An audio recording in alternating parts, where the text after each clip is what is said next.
الحمد لله وكفى وسلام على عباده الذين اصطفى عما بعد فأعوذ بالله من الشيطان الرجيم بسم الله الرحمن الرحيم الحمد لله رب العالمين الرحمن الرحيم صدق الله المولانا العظيم আসসালামু আলাইকুম মুহতারাম ভিউয়ার্স। আজকে সবার প্রথমে আল্লাহ পাকের দরবারে শুকরিয়া আদায় করে আপনাদের সামনে বক্তব্য রাখছি।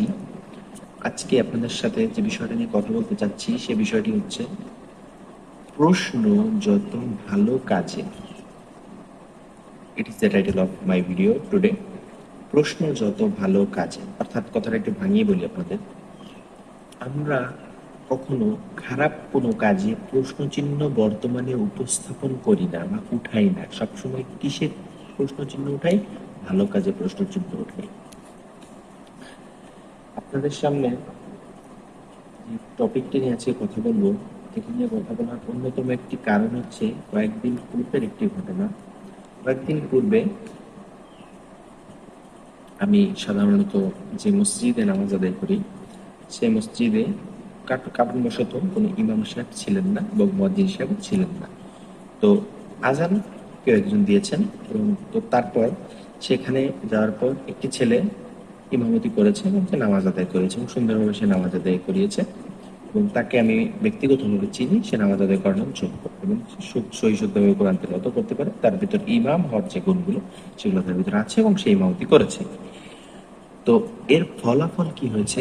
ফলাফল হয়েছে পরের দিন কমিটি বা উচ্চ মানের যে ব্যক্তিবর্গ যারা রয়েছেন এলাকার, তারা কি করেছে, তারা ওই ইমাম সাহেবকে এবং মুয়াজ্জিন সাহেবকে তলব করেছে, কেন আপনারা আসেননি, কেন অন্য লোকে নামাজ পড়ালো, কেন নামাজ পড়ালো, কয় রাকাত নামাজে কিভাবে নামাজ পড়লো, এই নিয়ে অনেক ধরনের সমালোচনা করছে। যদিও তার নামাজে কোনো ভুল ছিল না আলহামদুলিল্লাহ, এবং সহিশুদ্ধভাবে সুন্দরভাবে নামাজটা সম্পূর্ণ হয়েছে এবং নামাজের দিন কেউ কোনো কমপ্লেন করার অবকাশই পায়নি, এত সুন্দরভাবে নামাজ পড়েছে সে। তারপরের দিন এটা নিয়ে কথা হচ্ছে এবং প্রশ্ন উঠতেছে কি, কেন নামাজ পড়লো, কিভাবে নামাজ পড়লো, আপনারা কোথায় ছিলেন, আপনাদের বেতন দিয়ে কেন, ইত্যাদি ইত্যাদি ইত্যাদি অনেক কথা।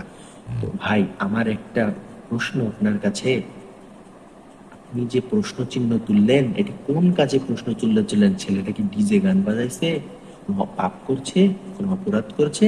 না, সে নামাজ পড়িয়েছে মসজিদে এবং মসজিদের অর্থাৎ অনুপস্থিতিতে সে নামাজ পড়িয়েছে। এটা কি তার পাপ? এটা কি সে কোনো গুনাহের কাজ করেছে?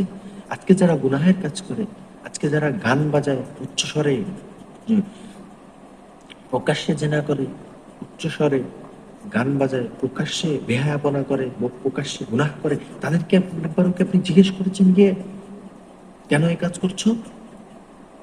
খারাপ কাজে কখনো প্রশ্ন চিহ্ন তুলে ধরেছেন? একটি ভালো কাজে প্রশ্ন চিহ্ন তুলে ধরেছেন? আজ আমাদের সমাজে ব্যবস্থার অবস্থা এই, আমাদের প্রত্যেকের অবস্থা এখন এই। আমরা ভালো কোনো কাজে প্রশ্ন চিহ্ন উঠাই, খারাপ কোনো কাজে আমরা প্রশ্ন চিহ্ন উঠাই না। কেন এটা করতেছো? এটা শরীয়ত বিরোধী, এটা আল্লাহ পাক বলেননি, আল্লাহ রাসূল সাল্লাল্লাহু আলাইহি ওয়াসাল্লামের বিধান পরিপন্থী যাচ্ছে এটা। কেন এটা করতেছো? আমরা কখনো বলি না।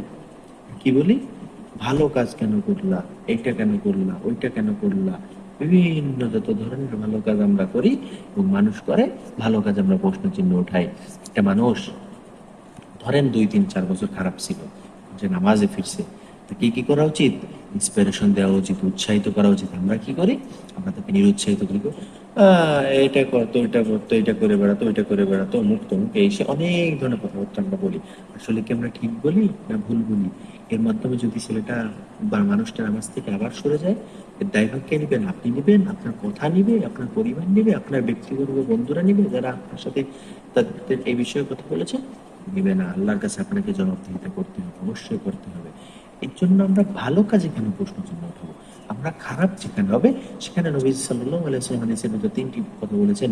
তুমি যদি সম্ভব হয় হাত দিয়ে বাধা দান করো, যদি তাও সম্ভব নয় মুখ দিয়ে বাধা দান করো, যদি তাও সম্ভব না হয় অন্তর দিয়ে ঘৃণা করো। কি করা যায়? শেষমেশ অন্তর দিয়ে ঘৃণা করা। আমার কাছে মনে হয়, পার্সোনালি আমার কাছে মনে হয়, রাসূল সাল্লাল্লাহু আলাইহি ওয়াসাল্লাম যদি 2টা অপশন দিতেন, হাত দিয়ে বাধা দাও এবং মুখ দিয়ে নিষেধ করো, এই 2টা অপশন দিত, তাহলে আমরা অনেকেই আজকে ইমান হারা হয়ে যেতাম। দুর্বল ইমানের পরিচয় দেওয়ার যে স্তর, শেষ স্তর নবীজি বলেছেন অন্তর থেকে ঘৃণা করো। এটা আমরা করতে পারতাম না। কেন করতে পারতাম না? কারণ এটা নবীজি যদি অপশন না রাখতেন, ইমান হারা হয়ে যেতাম। আমাদের সমাজে আপনি আজকে লক্ষ্য করেন, গুনাহের কাজ চলতেছে, কে মুখ দিয়ে বাধা দিচ্ছে, কে হাত দিয়ে বাধা দিচ্ছে না। আমরাও অপারগ, আমাদের ক্ষমতা দেন নাই আল্লাহ, আমাদের ক্ষমতা নেয় আমরা সেখানে বাধা প্রদান করব।